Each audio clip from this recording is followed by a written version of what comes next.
Mournfield Episode 2. The Greer House, a Mr. Ripper's original. The following is a work of fiction. The Mournfield series is produced by Ripper's Nighttime Tales. Some doors once opened cannot be closed. This is the story of a boy who found that out the hard way and lived to write about it.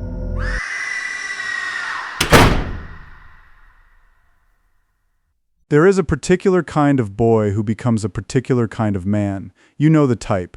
You've met him, or you've been him, or you've loved him from a careful distance because something in his eyes told you that whatever he'd seen too much of it too young. He carries himself like someone braced for impact. He laughs at the wrong moments and goes quiet at the wrong moments. And when you ask him about his childhood, he gives you the short version, the version with all the texture sanded off, and changes the subject before you can ask follow-up questions. Paul Greer was that boy. He grew up to be that man. Spent his 20s in a series of apartments that never quite became homes, working jobs that paid the bills without demanding too much of his attention, living with a specific deliberateness, a studied, careful smallness that the people who knew him attributed to introversion or depression or the general spiritual hangover of the 1980s. It wasn't any of those things. It was 1978. It was a farmhouse in western Massachusetts. It was his sister Marta, who drowned in a lake on a Tuesday afternoon in July while Paul was 3 miles away at a friend's house, completely unaware that the world was in the process of reorganizing itself into a before and an after. It was the thing that came afterward. He wrote about it once, a pamphlet, 22 pages, printed at a copy shop in 1979, distributed to exactly nobody because he didn't know who to give it to. He put a box of them in his closet and kept them there for 40 years, and when he died in 2019, a niece clearing out his apartment found the box and uploaded the scan to a paranormal archive on a Tuesday evening without reading it first. Marcus Harper read it in 2024. You already know what happened after that. What you don't know is the full story. The parts Paul left out of the pamphlet because 22 pages wasn't enough, and because some of it he couldn't bring himself to write in the flat, careful documentary tone he'd used for the rest. The parts that happened in the dark. The parts that involved his father.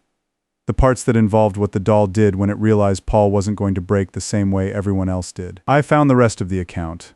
Not the pamphlet, something older. A cassette tape recorded in Paul's voice, stored in the same box as the pamphlets. His niece uploaded that too, buried in a file folder nobody had opened until recently. What follows is that account. Paul Greer's story, in his own words, reconstructed and expanded from the tape recording he made in the winter of 1979, sitting alone in his apartment with a borrowed recorder and a cup of coffee that went cold before he finished. My name is Mr. Rippers. This is the Greer House. Pay attention. He earned every word of this. Part 1. Before Paul Greer, speaking. November 1979. If you're listening to this, I'm either dead or I decided it didn't matter anymore who heard it. Either way, here it is. My name is Paul Greer. I'm 17 years old as of last month, though I feel considerably older than that, and have for about a year now. In the summer of 1978 I was 16, living with my parents, Frank and Helen Greer, and my sister Marta, who was 11, in a farmhouse outside a town called Delworth in western Massachusetts. The town has maybe 800 people in it. The farmhouse had been in my mother's family for 3 generations. It was the kind of house that had a personality drafty in winter, sweltering in summer, full of the specific accumulated smell of decades of family living that you stop noticing when it's your own house and miss acutely when it's gone. Marta drowned on July 12, 1978. I'm going to say that plainly and move on, because if I spend time on it I'll lose the thread of what I'm trying to document, and the documentation is the point of this. She was swimming in Delworth Lake with 2 friends, got caught in a current near the dam spillway, and didn't come back up. She was 11 years old. She'd been swimming in that lake since she was 4. I was at Danny Marsh's house when it happened, playing records and complaining about the heat.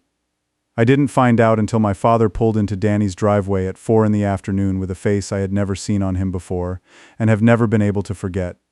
My father was not a man who showed things. Frank Greer had been in Korea, not the tail end of it, the bad part, the winter of 1950, when everything went wrong at the Chosin Reservoir. He'd come home in 1951 with all his fingers and most of his hearing, and none of whatever it is that lets you talk about what you've seen. He loved us, I never doubted that. He just loved us the way a man loves things he's terrified of losing, quietly, carefully, from a slight distance, as though getting too close might invite the universe to take notice. When he pulled into Danny's driveway and I saw his face, I understood for the first time what that distance had been protecting him from. My mother was different. Helen Greer was the warm one, the loud one, the one who filled whatever room she was in.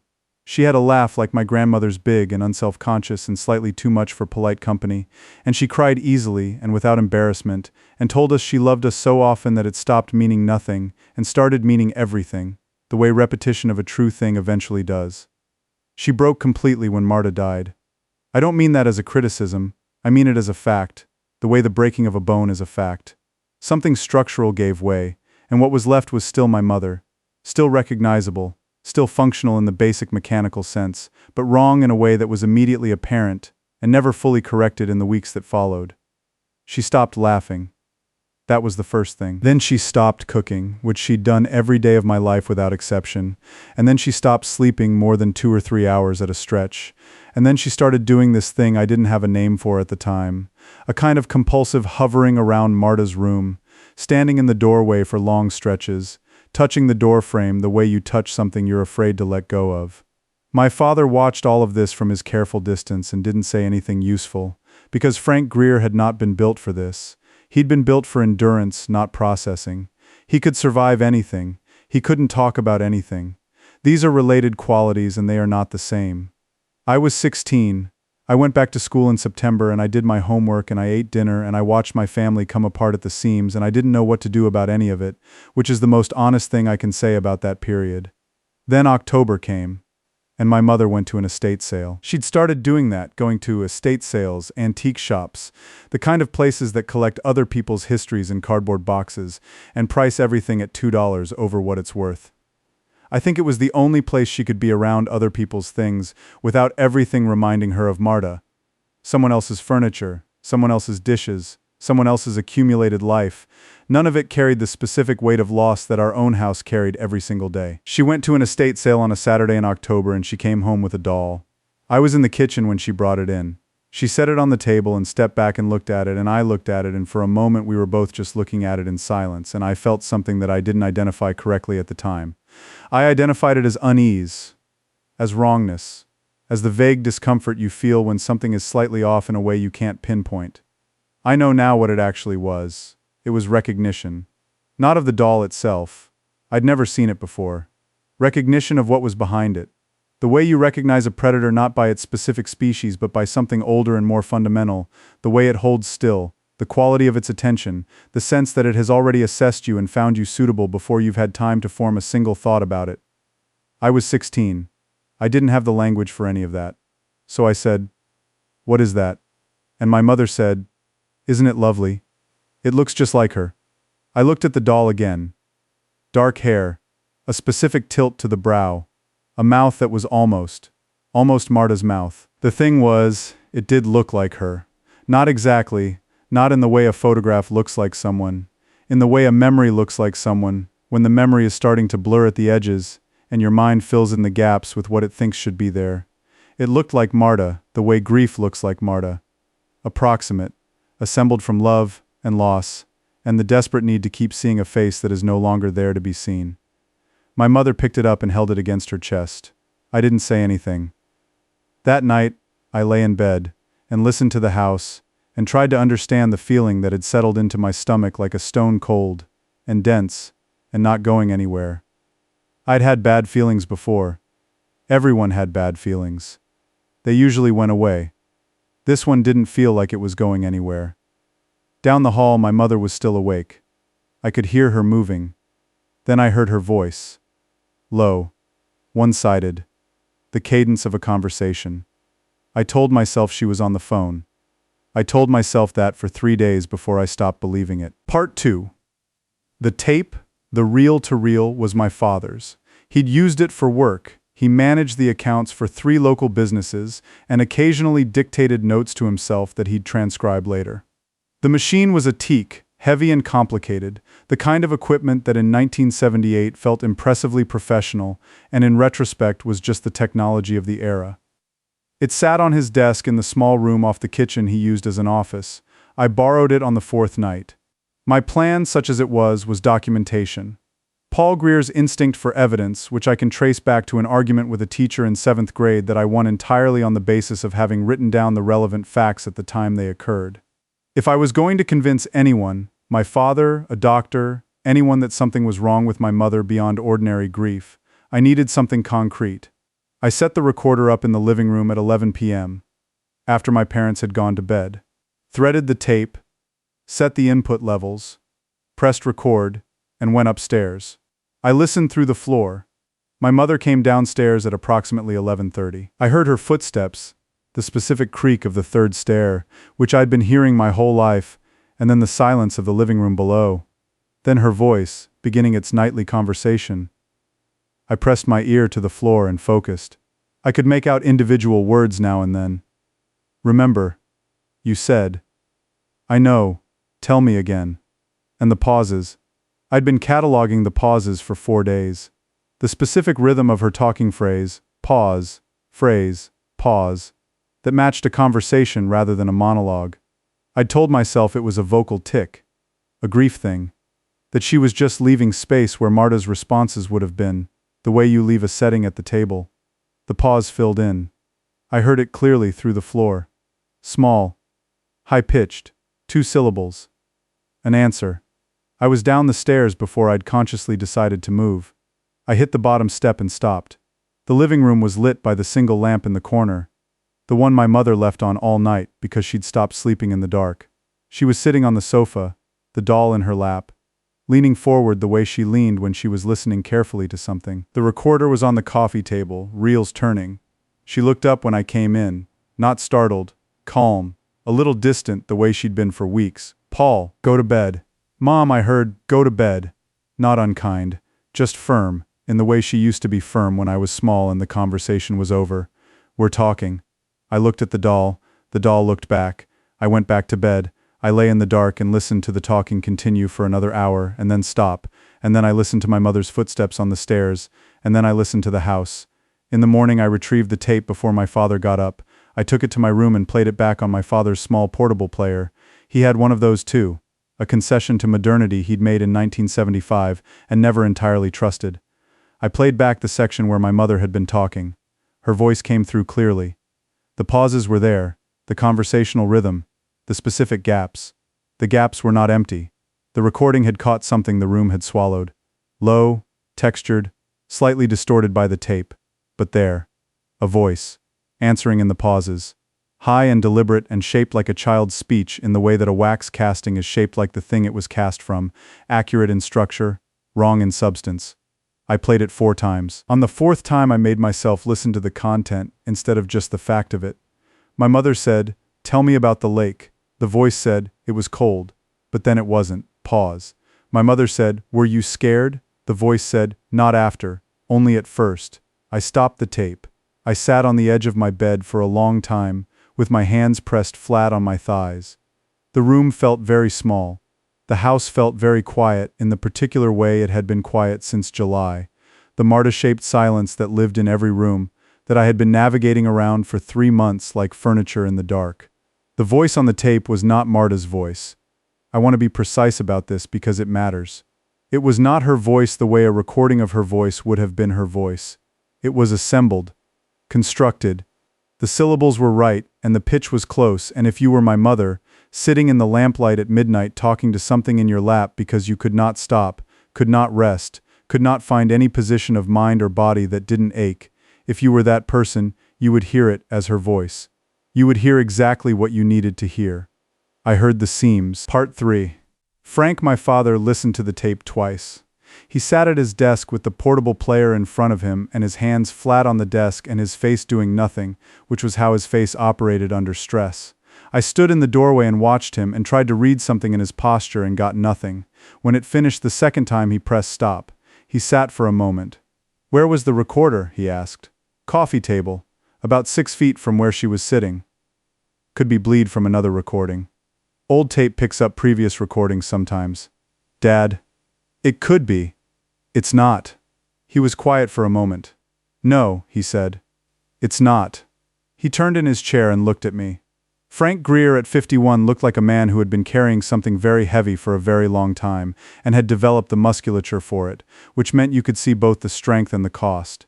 He had eyes that had seen the Chosin Reservoir in winter, and had filed that experience under processed and shelved 30 years ago, and had been working hard ever since to keep the filing system intact. I watched him look at the tape player and understood for the first time that the filing system was not as intact as I'd believed.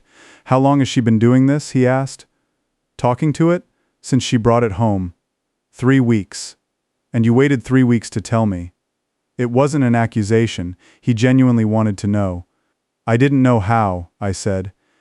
"And I didn't have proof until last night." He nodded. This was Frank Greer's primary mode of processing information. The slow nod, the silence, the internal reorganization that happened behind a face that showed none of it. "I'll talk to her," he said. "What are you going to say?" "I don't know yet." He talked to her that evening. I don't know exactly what was said. I was in my room, and the conversation happened in the kitchen with the door half closed. I could hear tones but not words. My mother's voice rising, then leveling out, then something that sounded like crying. Not the grief crying she'd been doing for months. Something more acute, more immediate. My father's voice low and steady. Then silence. Then my mother's footsteps going upstairs. Then silence for a long time. I went down at 9 p.m. My father was sitting at the kitchen table with a glass of water he hadn't drunk. The doll was on the counter behind him. He wasn't looking at it, which meant he was very aware of it. "What happened?" I asked. She agreed to put it away. "Put it away where?" "Closet. Spare room." He looked at his water glass. "She said it helps her. She said it's the only thing that helps." "I know. That's what worries me." He looked at me. There was something new in his expression, something I hadn't seen before. Not fear exactly. The precursor to fear, the moment before your brain has finished processing what your instincts already know. "Go to bed, Paul," he said. "Dad. I'll handle it." I went to bed. At 2:17 a.m. I woke to a sound I couldn't identify. I lay still and listened. The house was quiet. Then the sound again from downstairs. A creak. Then another. Footsteps, but wrong somehow. Too slow. Too deliberate. Like someone who was walking carefully to avoid being heard. Or someone who was walking in their sleep with the dreamlike precision that only looks intentional. I got up. My father was in the living room. He was standing in the center of the room in his pajamas, facing the window. His hands were at his sides. His posture was completely still in the way that sleeping people are sometimes completely still. Not the stillness of rest, but the stillness of suspension, of a body whose occupant has temporarily vacated. The doll was not in the closet, it was on the sofa behind him. "Dad." I kept my voice low. My heart was going very fast. "Dad. Come back to bed." "Nothing. Dad." His head turned slowly. Not toward me, just a few degrees to the left, as though something at the edge of his peripheral vision had moved. His eyes were open. The whites were showing at the bottom of the iris in a way I would see again, years later, in my mother. In a photograph from the Aldrich house that I very much wish I had never seen. "Dad." I crossed the room and put my hand on his arm. He was cold. Not dangerously cold. Just the cold of a person who'd been standing still in a drafty house for an unknown length of time. He blinked. Once. Slowly. The eyes tracked toward me, and the wrongness went out of them, and he was just my father. Tired, confused, slightly alarmed in the way that waking suddenly in the wrong place is always alarming. "I was in bed," he said. "I know." He looked around the living room, looked at the window, looked at the sofa, and the doll on it, and I watched his expression process what he was looking at. The doll that should have been in the closet, that was somehow back in the living room, that was sitting on the sofa cushion, with its face angled toward him, with an attentiveness that porcelain should not be capable of. He looked at it for a long time. Then he went back to bed without saying anything. I stood in the living room with the doll on the sofa. The lamp was on my mother's influence, the all-night lamp that had become standard operating procedure in the Greer house since July. I stood there and I looked at the doll, and I felt the anger in my chest do something it hadn't done before. It focused. "I know you're in there," I said. My voice was very quiet. "I don't know what you are. I don't know where you came from. But I know what you're doing, and I want you to understand that I am not going to let it happen." The doll said nothing. Sat on the sofa. Patient. "You can hear me," I said. Not a question. The lamp flickered once. very briefly. Then steady again. I went to bed. I started taking notes. Part 4. The letters.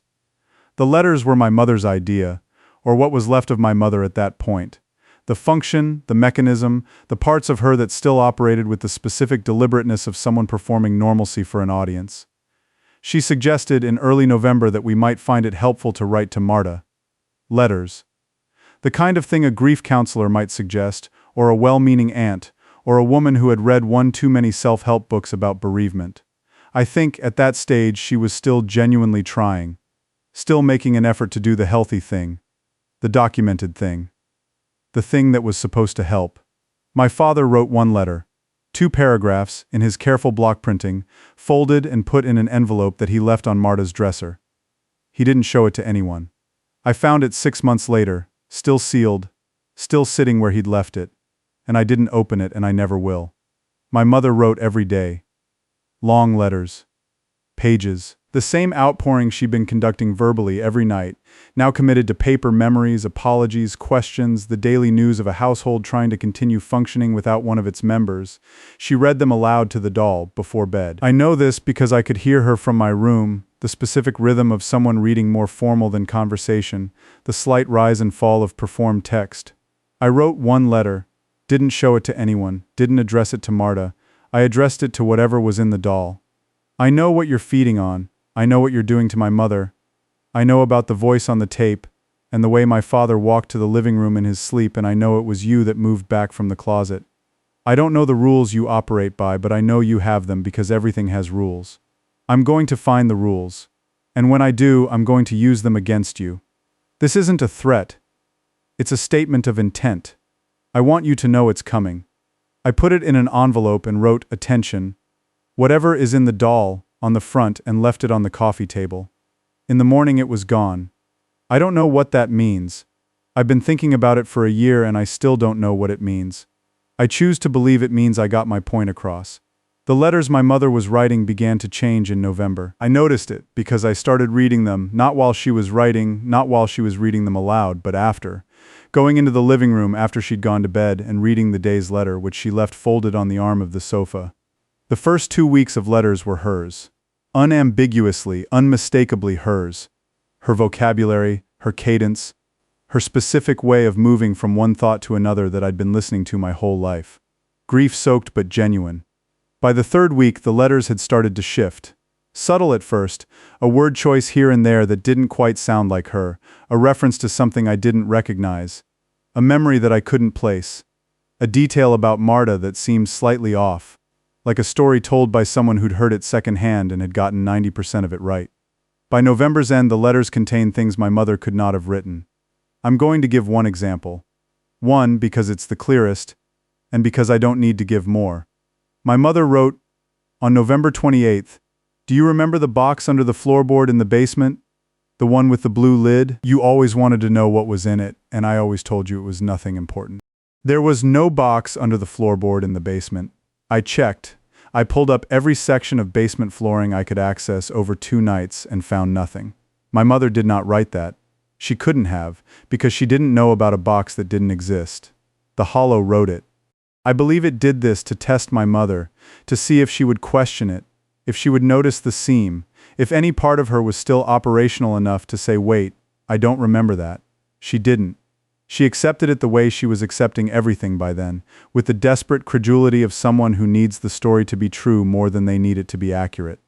It was learning to write in her voice, using her letters as a template, absorbing her patterns, perfecting its mimicry.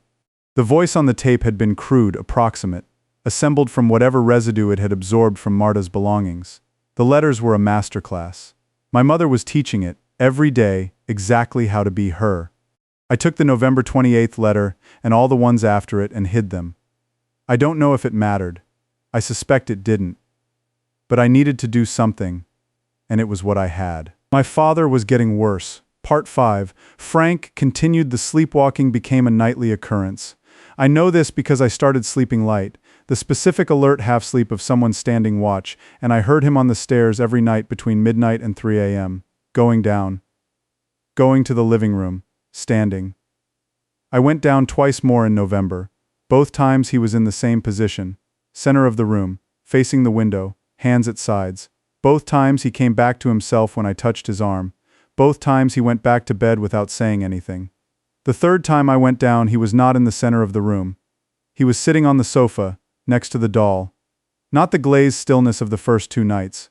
He was awake, or appeared to be awake, in that state that is difficult to distinguish from waking when everything is slightly wrong. He was sitting upright, hands on his knees, looking straight ahead. The doll was beside him. Its head was turned toward him. Dad. He looked at me. Focused. Present. Something terrible in his eyes. It knows, he said. What? It knows. His voice was very quiet. About the reservoir. About what happened in winter. Things I've never told anyone. He stopped, pressed his lips together. A muscle moved in his jaw. It told me things. I sat down on the chair across from the sofa. The doll was between us. I didn't look at it directly. What did it tell you? About the men who didn't make it out. He was staring at the middle distance. Names. Their names. It knew the names. Harkness.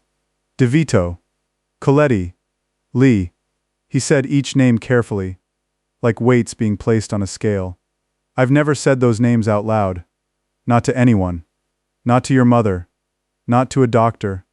Not to anyone. It's not them, I said. It can't be them. It's something else using what it knows. How does it know? I didn't have an answer for that. I've thought about it since. My best theory is that it learned them from my father's own mind. From the grief he'd been carrying for 28 years, compressed and sealed and never processed. The hollow didn't need the dead to tell it things. It needed the living to carry things. And my father had been carrying Chosin for longer than I'd been alive. It had found the crack. You have to stop coming down here. I said, I'm asleep when I come down here. Then we lock your door. He looked at me with an expression I recognize now as the specific exhaustion of a man whose defenses have been failing for weeks and who has run out of the energy required to pretend otherwise. Paul, he said, yeah, I don't think I can fight this. I looked at my father, at the 51-year-old man who had survived the Chosin reservoir and raised a family and loved us in his careful, silent way and built a wall between himself and everything that had ever hurt him because it was the only architecture he knew how to construct.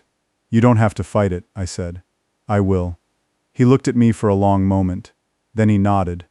The slow nod, the internal reorganization, and he stood up, and he went back to bed, and I sat in the living room alone with the doll until the sun came up. Part 6, Research. I went to the library. This is 1978. No internet, no databases, just the Delworth Public Library, which was small and underfunded and smelled like old paper and was staffed by a woman named Mrs. Alcott, who had been there since what appeared to be the Eisenhower administration, and who regarded teenagers with the specific weary suspicion of a person who has seen too many things go missing from the periodicals section. I went there 3 times in 2 weeks, and used the reference section and the microfiche and the interlibrary loan system, which in 1978 meant filling out a paper form and waiting 2 weeks for results. What I found, in pieces, assembled over those 2 weeks, the concept of grief vessels, objects used as anchors for the spirits of the deceased, appeared in folk traditions across dozens of cultures. Usually benign, usually protective. The idea that you could anchor a soul to an object and keep it close was ancient and widespread, and in most traditions came with extensive warnings about what could go wrong if you called without being certain of what would answer. I found a reference to a spiritualist group in Vermont in the late 1940s, a brief mention in a paranormal journal from 1952, reviewing a book I couldn't find. The group was called the Mournfield Circle. The review mentioned that the group had disbanded under distressing circumstances in 1947 and did not elaborate. I wrote Mournfield in my notebook and underlined it twice. I found a brief newspaper item from 1962, a police report reprinted in a regional news digest. A family in rural Vermont had been found unresponsive in their home. Names withheld. A doll described as antique, porcelain, was found at the scene and collected as evidence. Case listed as open. I wrote that down too. What I didn't find, what wasn't there to find, because it hadn't been written yet, was anything like a complete account. A rulebook. A how-to for surviving whatever was in my house. I was assembling the edges of a puzzle that nobody had thought to put together because nobody who'd encountered the center of it had survived long enough to write it down. Or they had survived and had chosen silence. I thought about that a lot. The people who had been through this before me and had decided not to speak. I understood the impulse completely. I understood it while simultaneously deciding that I was going to be the opposite of it, that if I got out of this, if I found a way through, I was going to write down every single thing I knew, not because I thought it would save anyone, because I needed to believe that surviving something horrible had a use beyond mere survival. I went home from the library on a Friday evening in late November, with a notebook full of fragments and a theory I couldn't quite prove, and a plan that wasn't really a plan yet. My mother met me at the door. She looked better than she had in weeks. Animated, eyes focused, color in her face. She was wearing an apron, which she hadn't done since October, and the kitchen smelled like she'd been cooking. "Paul," she said, bright and warm. "Good timing. Dinner's almost ready. Marta helped me with the potatoes." I stood in the doorway for a moment. "Marta," I said carefully. "She's in the living room. Go say hi." I put my notebook in my bag. I went to the living room doorway and looked in. The doll was sitting in the armchair by the fireplace, the armchair that had been Marta's favorite. The lamp was on. My mother had combed the doll's hair. I stood in the doorway and looked at it, and felt something that I will spend the rest of my life trying to find accurate words for. It wasn't just fear. Fear is too simple.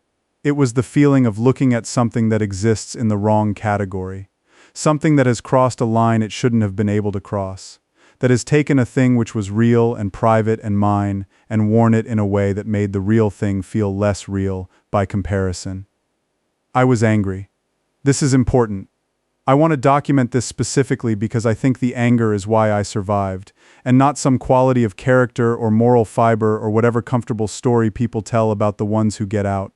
I was angry, furious, incandescent. The particular rage of a 16-year-old boy who has had the worst 3 months of his life, and has been patient and careful and scared, and is now done with all of that. I walked into the living room and I stood in front of the armchair and I looked directly at the doll and I said, at full volume, with complete conviction, "That is not Marta. You are not Marta. You don't get to sit in her chair. You don't get to exist in this house like you belong here. You are not welcome here, and I'm going to make you understand that." The doll looked back at me. From the kitchen, my mother called, "Paul, what are you doing?" The doll's smile did not change, but something behind it did. The quality of attention shifted from the patient, assessing stillness of something that has been managing you at a comfortable distance to something more immediate, more focused. The way a predator's posture changes when the animal it's been tracking does something unexpected. It hadn't expected anger. Good, I thought. Remember that. Paul? My mother was in the doorway. "I'm fine," I said, without taking my eyes off the doll. "Dinner smells great, Mom." I ate dinner. I was polite. I helped clear the table. I went to my room and I opened my notebook and I wrote, at the top of a fresh page, "IT does not like anger. Note this." Then I started writing the plan. Part 7 December came in hard. Massachusetts winters don't negotiate, they arrive, and they stay, and the farmhouse, built in 1887 and insulated in 1887's understanding of insulation, became a series of cold rooms connected by drafts. My father cut wood every weekend with the specific focus of a man who needed something physical to do with his hands. My mother kept the fire going. The three of us moved through the house in the careful choreography of people navigating something that has no name. The doll had a new chair by December. My mother had moved it to the dining room, so it sat at the table with us during meals. My father did not comment on this. I noticed him not commenting on it with the same effort he applied to everything else. The careful silence of a man managing his reactions very deliberately. I watched him and worried. The sleepwalking had stopped after our conversation in the living room. Or, more accurately, my father had started locking his bedroom door from inside and wedging a chair under the handle, which meant that if it was happening, I wasn't hearing it. He'd lost weight. He moved through the house with increasing deliberateness, like a man walking across ice he isn't certain will hold. My mother was getting better, by all external measures. This was the most frightening development. She'd started cooking again, regularly, cleaning, engaging with the world in ways she hadn't since July. She was warmer, more present, more consistently functional than she'd been in months. She laughed at things. She made plans. She talked about Christmas. She also talked to the doll for 3 to 4 hours each evening, and referred to it as Marta without the slightest self-consciousness or irony, and had, I noticed in the second week of December, stopped saying "it looks like her," and started saying she. The replacement was nearly complete. I knew, from everything I'd assembled, what was coming next. My research had given me fragments of other cases, other families, and in every case the trajectory was the same. The hollow consumed the grief, absorbed the memories, perfected the mimicry, and then turned its attention from replication to displacement. First it replaced the dead, then it worked on the living. I needed to move before that happened. The plan had 3 parts. The first part was getting my mother out of the house. I chose a Tuesday, because my father drove to town on Tuesdays for errands and my mother usually went with him. I arranged through a school friend whose mother was a decent enough woman who asked no questions I couldn't deflect, for my mother to have coffee across town while I dealt with the second part. The second part was confrontation. I'd thought about this for 3 weeks. About what Paul Greer, which is to say, what I, at 16, with a notebook full of fragments and a theory I couldn't entirely prove understood, about what this thing was and how it operated. The anger worked. I'd tested that. The direct address, the refusal to look away, the withholding of grief, these were not weapons exactly, but they were something. They were the opposite of what it fed on. I was going to sit in front of it and I was going to be as angry as I actually was. Not performed anger. Not strategic anger. The real thing. The genuine, accumulated, unprocessed rage of a 16-year-old boy who had lost his sister and watched his mother disappear and watched his father start to follow and had been scared and careful and patient for 5 months and was done. All of it, at full volume, directly at the thing that had been feeding on my family's worst moments. The third part was the hardest. The third part was letting Marta go. Part 8. The confrontation, Tuesday, December 12, 1978. My father had taken my mother to town. I'd watched them drive down the lane and waited until the truck was out of sight, and then I went inside and carried the doll from the dining room to the living room and set it in the chair by the window, the one my mother had designated as its place from the beginning. I pulled a chair from the kitchen and set it directly in front. I sat down. The doll looked at me. Or performed looking at me. I want to be precise about this even now. The porcelain eyes didn't move. The head didn't turn. But the attention was there. The quality of being observed by something that had been observing me for 2 months with increasing focus, and had been waiting, I think, for this. For me to be alone with it. For me to come to it voluntarily. It thought it had won something. Okay, I said. My voice was steady. Here's what's going to happen. The house was quiet. Outside, snow was coming down in the specific unhurried way of a Massachusetts December. Not a storm. Just the steady accumulation of winter doing its job. My name is Paul Greer. I am 16 years old. My sister Marta drowned on July 12th and I was not there. I was at Danny Marsh's house listening to records, and the last time I saw her was at breakfast, and I don't even remember what I said to her at breakfast, which is something I'm going to carry for the rest of my life, and that's mine. That belongs to me. Not to you. The lamp flickered. Once. I know what you are. I know what you've been doing to my mother and my father. I know about the letters and the voice on the tape, and what you said to my father about Chaucin and his friends who died there. I know you've been building yourself out of our grief, using everything we gave you, every story, every memory, every broken thing we said out loud thinking we were safe. I leaned forward. I want you to understand that I am not afraid of you. A lie. Partially. The accurate version was, I am afraid of you, and I am also this angry. And the anger is bigger than the fear right now. And I am going to use that while it lasts.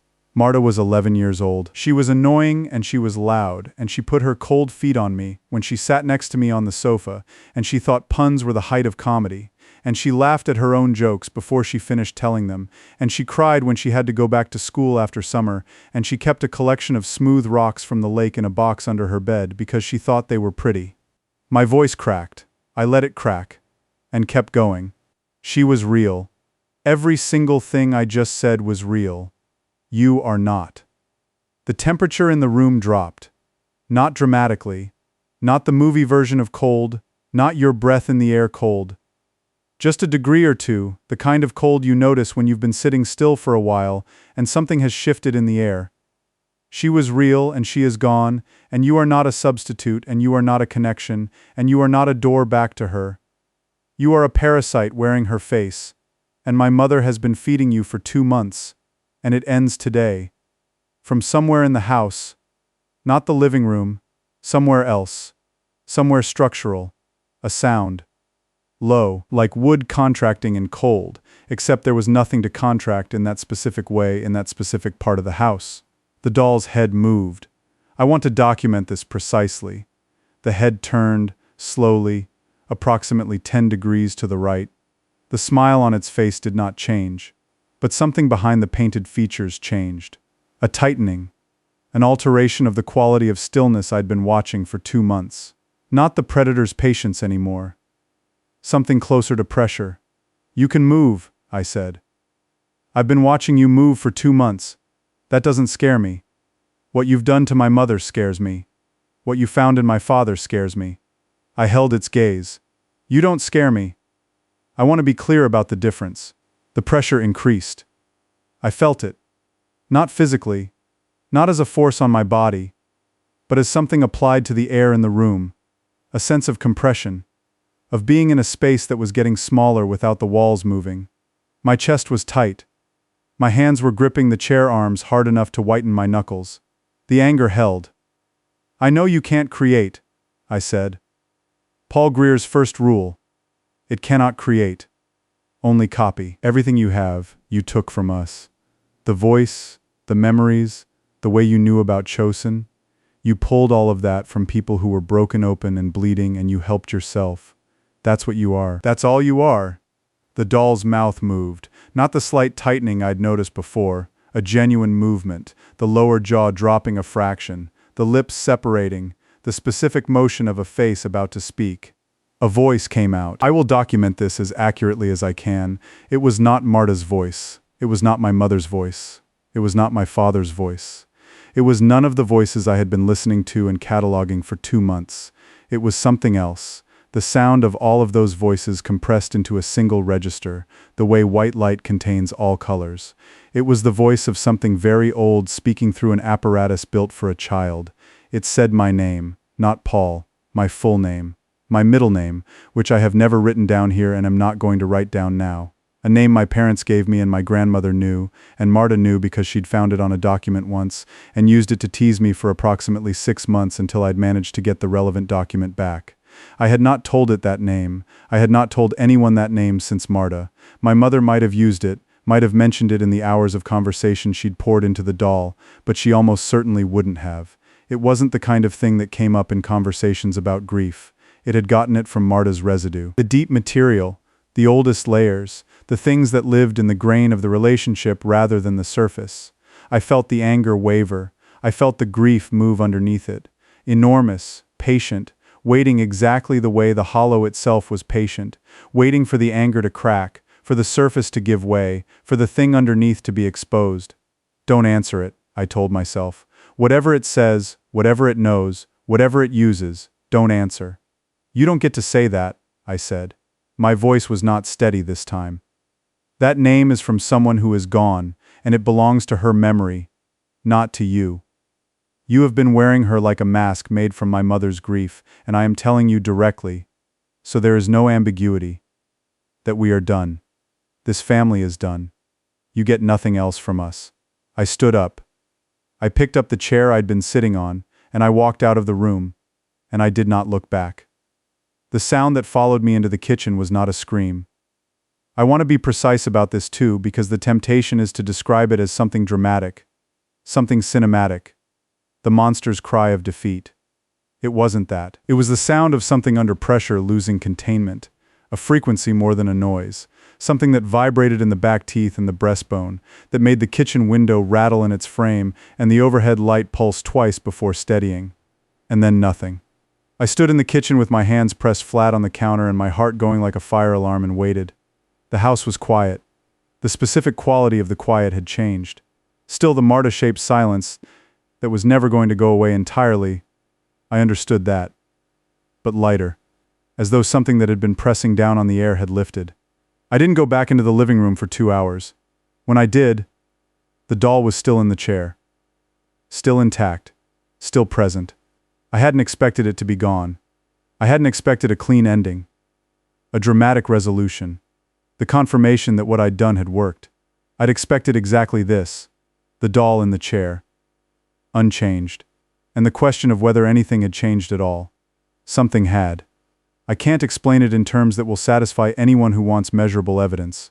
The attention was gone. The quality of being observed by something that had been observing me since October, the sense of weight, of assessment, of patience that had a specific purpose behind it, was absent. The doll sat in the chair the way an object sits in a chair. Inert, inanimate. A piece of craftsmanship from some previous decade, nothing more. I don't know if I drove it out or merely interrupted it or forced it into some form of dormancy. I don't know, and I will likely never know. What I know is what happened next. My mother came home from coffee with Mrs. Alcott and sat down with the doll as she always did, and the doll did not answer her. She talked to it for 30 minutes. Then she stopped. She sat in the silence for a long time. Then she stood up and put the doll on the shelf by the window and went to make dinner, and she didn't talk to it again that night. Over the next 2 weeks, she stopped talking to it entirely. I think she noticed the absence without being able to name it.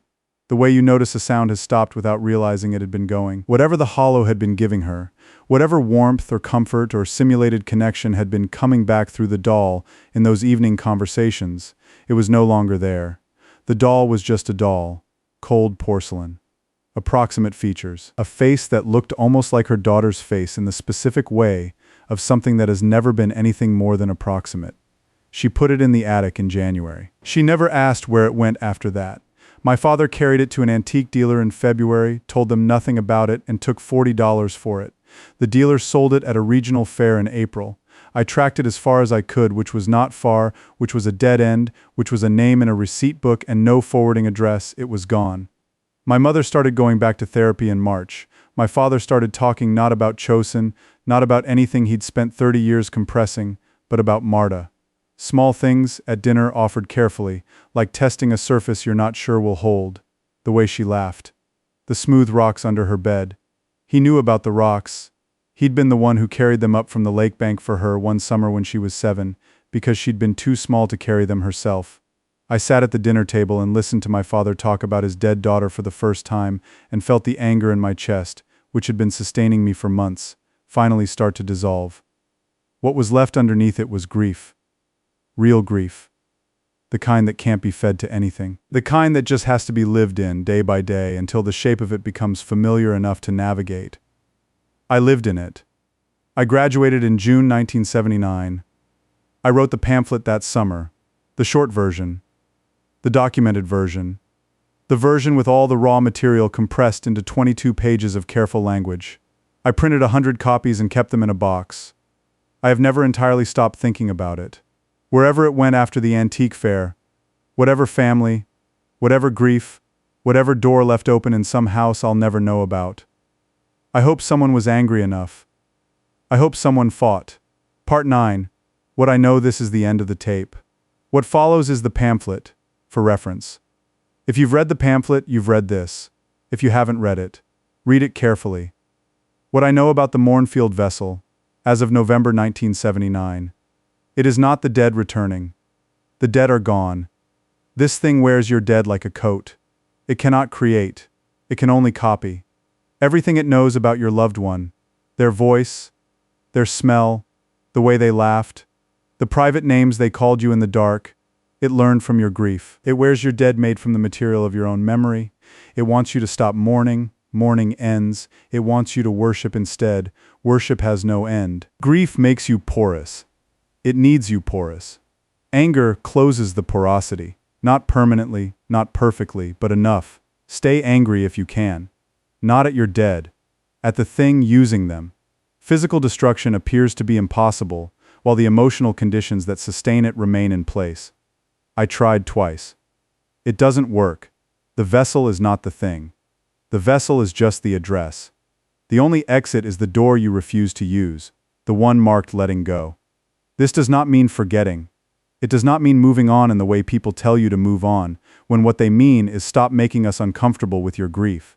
It means choosing to carry your dead in your own way, not in an object, not in a voice that answers in the dark, but in the honest, continuous, unresolvable work of loving someone who is no longer there to be loved. It cannot feed on that. It can only feed on need. Stop needing it to be them. Start being the person they knew. That's all I have. I hope it's enough. Paul Greer. November 1979. Closing the tape ends there. 40 years of silence, and then his niece's Tuesday evening, and then Marcus Harper reading those words in his bedroom at 2 a.m., and feeling a cold that had nothing to do with the temperature. Paul Greer died in 2019.